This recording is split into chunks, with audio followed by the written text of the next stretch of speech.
So thank you all, and those online as well. Thank you. Next, I'd like to introduce Jim Gianotti. He's the Executive Director of CTE for Lyon County. Does that sound fair? Ed Services. Ed Services. Ed Services. All right. And he's going to share his experience and their experience with Maplewoodshop. All right. Turn on these slides for you. Okay. So thanks everybody for attending today. See a lot of familiar faces. And honestly, we found this program through the National Middle School Leaders Conference. I forget the acronym for that conference, but we had a few teachers and one of our PD and data manager attend that conference years ago and saw Maplewoodshop in a box, came back, said, hey, you got to check this out. And so last year we started this program at Dayton Intermediate School. And from the picture, this is a picture of some of our students. Honestly, part of our frustration is, you know, as education has evolved, we decided in our infinite wisdom to get rid of middle school career exploration for some reason, right? So now we're understanding the error of our ways, really, and bringing that back. So we started this at Dayton Intermediate School, and as you can tell from the picture, this is an old science lab. And so the beauty of this program is it could be done in any classroom. It could be done in a classroom with carpet, a classroom with shop tables or no shop tables, you name it. And it's flexible. So my teacher, Lindsay Etter, there at Dayton Intermediate School, got this rolling. She is actually an English teacher, but jumped in and was totally willing to implement this program. The kit makes it super easy. The curriculum that comes with it, super easy, self-explanatory. Teachers that teach any subject could jump in and teach this program. And that's one of the things that she raved about, that you don't have to have a ton of background experience just to get kids involved and create some hands-on activities and get them rolling with this. So this was kind of our start. And some of the beauty of it is that kids are engaged. And so kids that are reluctant to come to school, kids that are your quote unquote knuckleheads that you're worried about, jump in. And actually some of those kids are the most engaged kids that you have. Because they're working with hands-on, they're doing something different. They often commented, man, I didn't realize I would learn so much math in this class.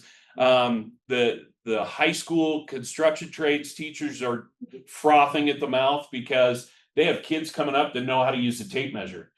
These kids learn how to use a tape measure. They do a ton of math. They experiment, they make mistakes, they use the hand tools.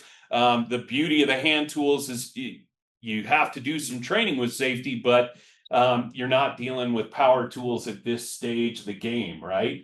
But what we're working on, we're rolling this out to 4 more schools this year at the middle school level, and we're having the high schools and middle schools partner so that we can have our high school students visit the middle school classroom, talk to the kids, help them out.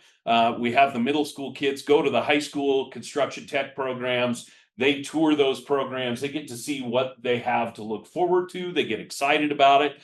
And some of the things that my teacher bragged about in particular were some of the choice projects that the kids got to do towards the end of the semester, where they came up with their own project or a passion project that they created and worked on. We had kids that honestly wanted to stay late in class because they weren't finished. They might have wanted to do some wood burning to put that finishing touch on a toolbox or whatever project that they were working on. And they begged to stay in the class. And I'll finish, I swear, I'll get it done, and then I'll go to my next class, which might have been English or something that, you know, they weren't necessarily excited about, but They knew that they had to be well behaved and on task in this class, and a couple of them started the class with kind of that understanding that if I screw up in here, I may not be able to stay or I might have some problems. So they were on their best behavior. And they're great kids, don't get me wrong, but let's see. They start off with some simple projects, you know, the Jenga towers, puzzles. They do an incredible amount of math to figure some things out. And it's math that they know how to do. So it's practical application. And I think that's what we miss oftentimes, and what the benefit of a hands-on program like Woodshop in a Box brings. Because kids get to see and understand why do I need to know this math? You know, we always hear that. I was a middle school teacher. I actually taught Algebra 1 for years, and I would always get that question in algebra. Why do I need to know this? Well, son, let me tell you, if you want to become an electrician, Algebra 1's your friend. You know, if you want to go into the construction trades, you're going to use algebra a lot more than you realize. And so these kids discovered that as they went through the program. And I can't say enough good about it as a result of this first year. So That's great. I don't know. Let's see. Let's open it up to questions. Okay. Yeah. And for those online, feel free to unmute, or if there's any questions from the audience here. Are we just free for all, or? Yeah. Okay, so Jim, how did you fund this? So So I know- the first one we graded with Perkins and Okay. College and Career Readiness, which was an ARPA. And then the most recent one, so for the 4 additional schools, we funded through CTE competitive. Right, because that's kind of where I was thinking, is to go after the competitive piece first. And then hedge the bet and try to squeeze it into either Perkins or allocation. So, Yeah. yeah, and we did, for the actual kids, we did CTE competitive, and then we put into a Perkins Reserve competitive for like some additional supplies. So like a wood burning material, stain for the woods, like Right. kind of things like that. Then licensure, and then is this, and I know like middle school CTE to me is like the area where I need to grow a lot, right?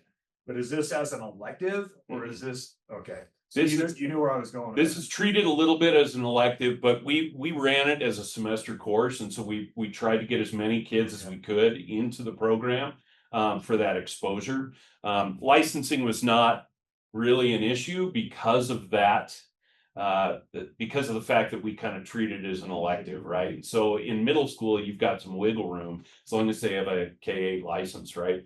And so I will say though, Lindsay's learned an awful lot about CTE as we move through this process. And one of the benefits, she was on the team that rewrote the middle school standards, or redrafted those middle school standards for CTE. And so she went in with the mindset of how can we rewrite these standards so that a program like Woodshop in a Box will fit great with these standards and mesh in. And so she was part of that team. I had a couple others from Lyon County, and there were folks throughout the state that helped with that.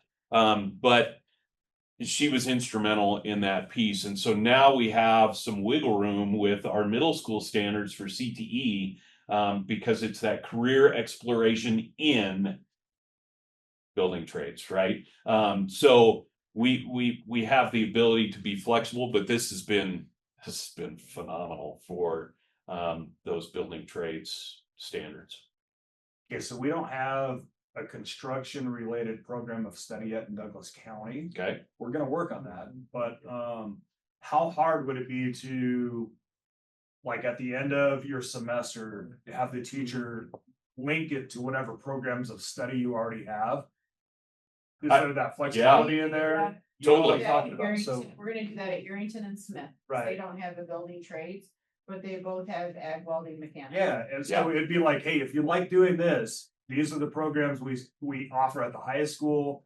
You might consider X, Y, and Z. Yeah, exactly. And this is one of the reasons why we have these kids at one point in the semester go up and tour the high school CTE programs. So they become familiar with what's down the road for me, right? I got excited about this. I now have some skills, right? So they now have skill of using a tape measure, a hand tools, manipulating materials that they may not have had. I mean, gone are the days where you and I held the flashlight for our dad when he was working on stuff, and usually ended up with a flashlight or or something. Yeah. But honestly, these kids get exposure, and so then they could carry these skills into whatever CTE program they choose moving forward, which is exciting. I think we're on the same page there. Yeah. For sure. Honestly, it's exposure. It's career exploration, it's exposure, it's hands-on, it's engaging. We're dealing with chronic absenteeism. This is one reason why kids want to come to school. No doubt. Right? No doubt. It's not the sit and get, it's the hands-on. And they love this hands-on and the practical application of the skills that they're learning in other classrooms. And they bring them into this program and showcase those skills. Yeah, transferable. Yeah. And then we have some schools that are moving it to first period, the elective, because it's like the carrot that gets them in the door. Gets them in the door. It's brilliant, honestly. It's Right? brilliant. Yeah, Yeah. we're here already. We'll stick around. Yeah, It's funny. come for the woodworking. That's stay good for- planning though, right? I Yeah, stay for the you guys English. looking Yeah. at it, Yeah. yeah. No offense to English teachers. I was an English major. So. And you guys just have one in Dayton, you said? Currently, or this last year, we've now expanded to all of our middle schools across the county. Okay. So we utilized the funds to expand this. We now have it in Smith, Yarrington, Fernley, and Silver Springs as well. How did you approach site admin on this? I almost didn't have to approach site admin Okay. because they heard about it. Right. Because the principal at Dayton Intermediate School couldn't stop raving about it, right? And it doesn't hurt that the teacher who taught this, she's married to my PD and data manager, so he got to spread the word a little bit during trainings throughout the district. But honestly, middle school CTE has been a big push in Lyon. CTE in general is a huge push in Lyon. We're working with School Links now. So K through 12, we have kids exposed to career exploration. It's part of our innovative practice for acing accountability. We have two goals for our innovative practice. One is increasing work-based learning experiences by 10% every year. And two is increasing the number of students participating in those work-based learning experiences by 10% every year. So that's K through 12. So we record that. Kids have access to School Links. They're getting on there and doing career exploration and logging what it is they're learning. But now we're also implementing career trees from Mark Perna in his work, K through 12. So CTE and work-based learning is a huge push in Lyon because we understand that career and life readiness is where it's at, right? So middle school CTE across the board. Now we're going to have Maplewoodshop in all 5 of our middle schools. And yeah, one of the bullet points that just jumped out to me with this, parents want their children to have these skills. When we worked on our portrait of a learner as a district, parents kept saying, our kids need life skills. And this is a great example of life skills that every kid should have.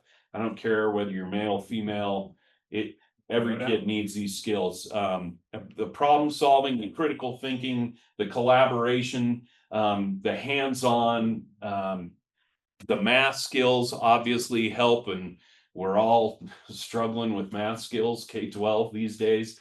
I mean, the pandemic did a number on us. So getting kids back into school, getting their butts in the seats, getting their hands dirty, it's a great way to bring them in.